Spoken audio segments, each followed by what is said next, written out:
How's it going, everyone? It's Kay here, and today we are going to take a look at the Master Grade Kampfer. The Master Grade Kampfer is a fantastic representation of the mobile suit seen in the OVA Gundam 0080 War in the Pocket. It gives off an intimidating and aggressive silhouette that earns its status as one of the most iconic mobile suits in Gundam history. Now for the build process. Released back in 2001, the engineering in the frame obviously isn't as advanced as the ones that we do have now.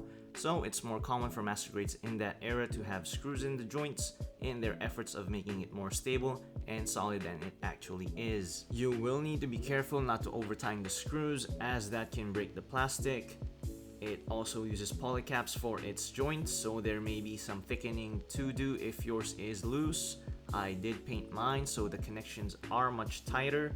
While on the topic of painting, you will get one piece of clear plastic for the mono eye, which they don't give you a sticker for, so your only choice is to paint it pink. There are also a ton of nub marks and seam lines to clean up, so if you are doing an out-of-box build, be prepared. The nubs are on a lot of places throughout the outer armor, as well as in weird places on the frame. There's also mold lines, which I cleaned up as best as I could using an X-Acto knife. You get two hand options, one of which is the open palm or the weapon holding hands. There's also a pilot fig in the cockpit, but my tiny nitpick is that it's a generic Xeon pilot instead of a dedicated Mikhail pilot fig. The kit does come with dry transfers and a small sticker sheet. Unlike other mono-eyed suits, which have individual pieces of plastic for the power tubes, the Kampfer has a wire that gets covered up with a wire sleeve, which you will have to tie a knot and hide in the back. All in all, I had a great time building it, although in today's time people may find it tedious with all the nub cleanup. For the appearance, you may notice that the main armor for the Kampfer is a different shade of blue from the promotional photos, as well as the one from the line art. So if you want a color accurate armor, you will have to do some painting. You'll also need to paint that little exhaust in the Kampfer's head yellow if you want complete accuracy. I did paint all the yellow parts gold on my kit. They do give you color correcting stickers for the horn antenna and the shoulder spike, which of course I just painted white using Gundam Marker EX White. Other than the armor, the frame and weapons, except the Sturmfaust and the chain mine sections, is pretty accurate to the OVA colors out of the box. I did use Delphi water slides for my build instead of the dry transfers and stickers because they're just better than regular stickers, but also they add some extra details like these white lines in the armor just to break off the color scheme. Now let's talk about the articulation. The mono eye can move left and right independent of the head. The head is on a ball joint, so it can look left and right as well as look up and down. The shoulders are on a ball joint, allowing it to avoid the arms. The arms are on a ball joint, so it has no problem rotating and lifting in a horizontal action. The upper arms can rotate. The hands are on a ball joint, so it can swivel around. And it does have a surprising back extension, although limited. It's still enough to let you pose it like it's looking up at enemies.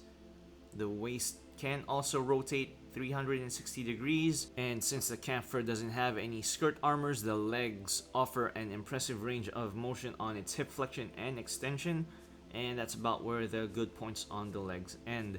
The Master Grade Kampfer's age is showing, as there are a bunch of joints that just clash with the armor, giving it a severe limitation on its range, like on the elbows, the knees, and the foot, especially since it has a gimmick where the thrusters on the thigh can be pulled out. You will have to get creative to get the dynamic shots that you want, because its size and limited articulation may pose some difficulties. Now onto the weapons and accessories. First is a pair of shotguns. You do have the choice to be anime accurate, to have one having a stock and the other being a shorter version without the stock, and you also have the option to just replace them both, so you can either have double buttstock shotties or just regular stockless shotguns.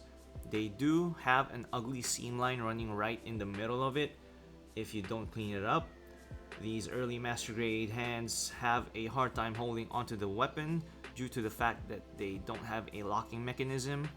and the angle of the handle certainly isn't helping here. But on the stockless shotgun, I didn't have any problems with it because the stock wasn't hitting the forearms. When not being used, you can store one of the shotties on the back of the waist. Up next is a pair of bazookas. Fairly simple. The only gimmick that it has is that the handles move up and down, which makes it easier for the Kampfer to hold onto. There is a couple of details on it, like the sensors and the scope, which you can color in if you want. The downside is, like the shotguns, there's a seam line running right in the middle of it if you don't cement, sand, and paint. And when not being used, it can be stored at the back of the Kampfer. The kit also comes with a pair of Stormfausts, which are disposable rocket launchers. Out of the box, it is a gray plastic, while on the OVA it is dark green. I didn't have any dark green paint lying around, so I did a custom red and gold tip based on the alternate colors. They do give you an option part so you can pose a rocket like it's being fired, or simply pose a rocket by itself. And when not in use, you can store the Stormfaust at the side of the legs. And you also get a pair of beam sabers, which also come with a pair of curved yellow beam saber effects, meaning you can dual wield these babies and it has no problems holding on to them. And when you want to store them, you're going to have to disassemble them and stick the lower half into the Kampfer's upper thigh. And last but not least is the iconic chain mine, which the Kampfer used to destroy the Alex's Chalbum armor. The build process for the chain mine is pretty involved because you will have to measure and cut the wire running in the middle of it, and since it is a metal wire, you can get some poses out of it, but since it's so long, it is actually separated into two parts. And what's nice about it is that they actually have the last mine in their deployed state, so you can recreate the iconic scene with the Alex. So should you buy the Master Grade Kampfer? My answer is yes. This kit is packed with an impressive array of weapons, all of which can be carried by the Kampfer, adding to its appeal and making it stand out among other Master Grades. While it does show its age with its limited articulation, the Kampfer still provides a satisfying build experience, especially for those looking to improve their model kit building skills. For new or out-of-box builders, however, the simple build, basic appearance, and below average articulation may be a letdown. Furthermore, it's also not compatible with action bases, so no in-flight or dashing poses without a bit of work. With that being said, whether you're doing a simple paint job or a full-on custom, the end result will be a visually stunning kit with excellent weapon options. Just know what you're getting yourself into ahead of time, and the Master Grade Kampfer will be a fantastic addition to any gunpla collection. Thank you all so much for your support. If I missed anything, comment it down below, and if you already have this kit, let me also know what you think of it. I hope everyone has a great holiday break, and I'll see you all next time.